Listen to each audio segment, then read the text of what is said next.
Thank you. I'll let Katerina know we found the missing reindeer.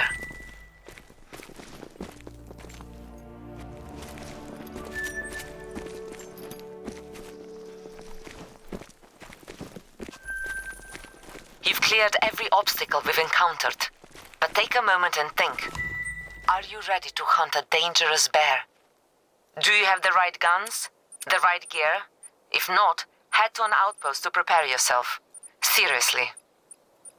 If you're equipped and ready, scout for bear tracks nearby. That wounded reindeer could not have run too far from the spot where it was attacked.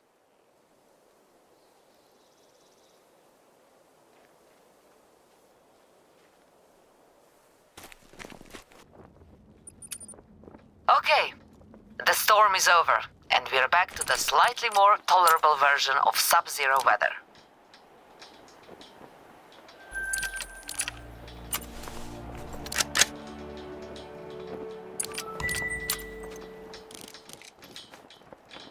Before you get back to your bear hunt, Georgi reported a lynx behaving very strangely nearby, wandering in the daytime, exposing its position. Unusual behavior for a strategic, nocturnal predator. Georgi is not the most reliable source for us, but something tells me this is no hoax. Maybe it's another lynx injured by that bear. Maybe it's another anthrax problem.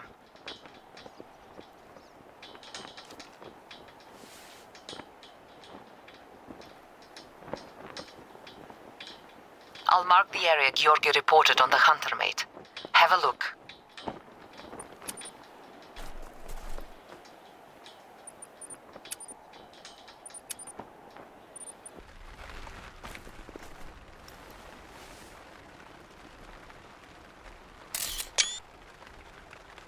Before you get back to your bear hunt, Georgi reported a lynx behaving very strangely nearby, wandering in the daytime, exposing its position. Unusual behavior for a strategic, nocturnal predator. Georgi is not the most reliable source for us, but something tells me this is no hoax. Maybe it's another lynx injured by that bear. Maybe it's another anthrax problem. This is the area where the lynx was spotted. See any tracks? You've spotted the lynx. Observe it. Take a photo for me. Does it look sick? I'll mark the area Georgi reported on the hunter mate. Have a look.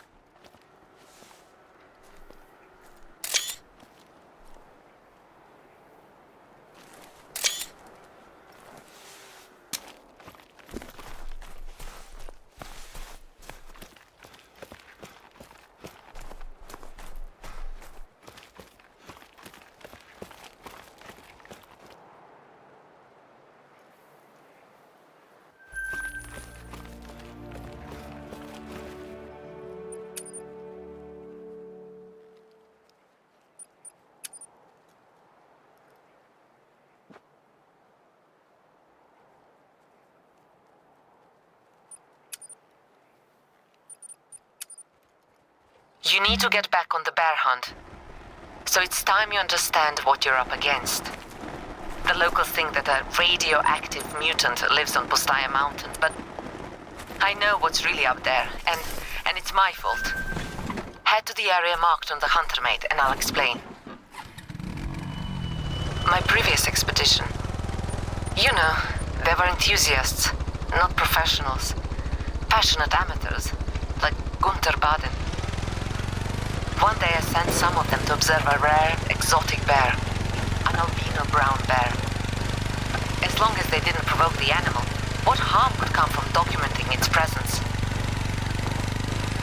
But when the party came back to camp for dinner, they accidentally led the albino right to us. The animal was beyond hungry. It was starving.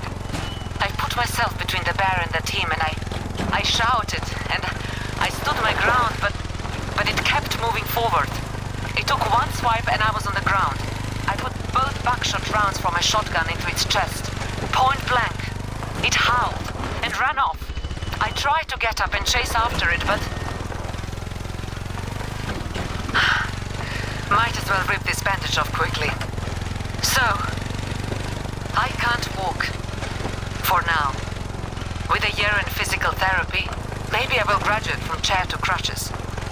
I won't be dancing to Kalinka anytime soon, but at least, with your help, I'll see this expedition completed. Clean up the mess that I made. Anyway, that's why I'm not out there with you. I wish I could be, but... Sorry. This is not a pity party. I think the Albino is still alive. I should have had slugs loaded in my shotgun, but I never thought this one would sneak up on us. I would be overjoyed to find out I'm just being paranoid, but to prove it beyond a doubt, you're heading for the Albino's den. Be careful, and we'll see what we find. Maybe in this case, my paranoia is justified.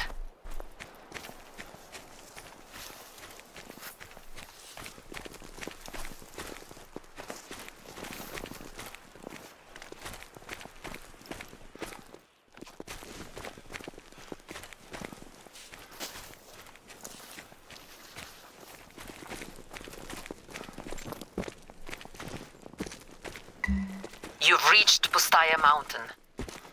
Before you go getting into trouble, I have an update on the diseased lynx that Anatoly was testing. It wasn't diseased after all. It was poisoned. Based on the chemicals found in the lynx's blood, we are talking pre-war industrial waste. Another ghastly substance unearthed as the permafrost thaws. Thanks to us, the state is assembling a crisis team to clean up the area. But before we go congratulating ourselves for that, you're danger close to the Albino's domain, as the Americans say. Do you see tracks? Droppings?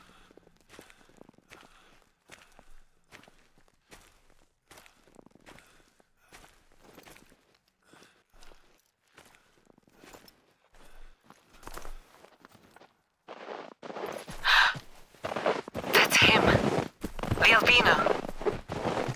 But this is no way to survive. I can only imagine the pain he must be in.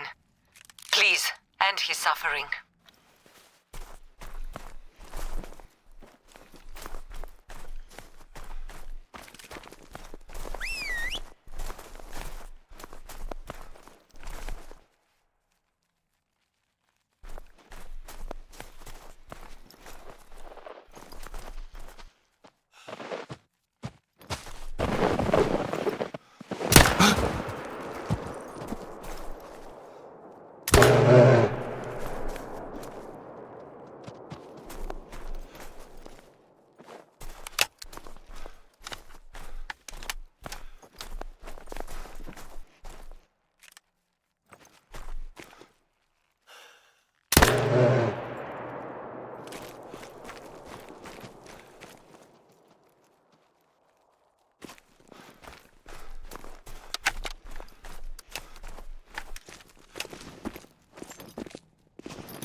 I knew that the Albino was still out there.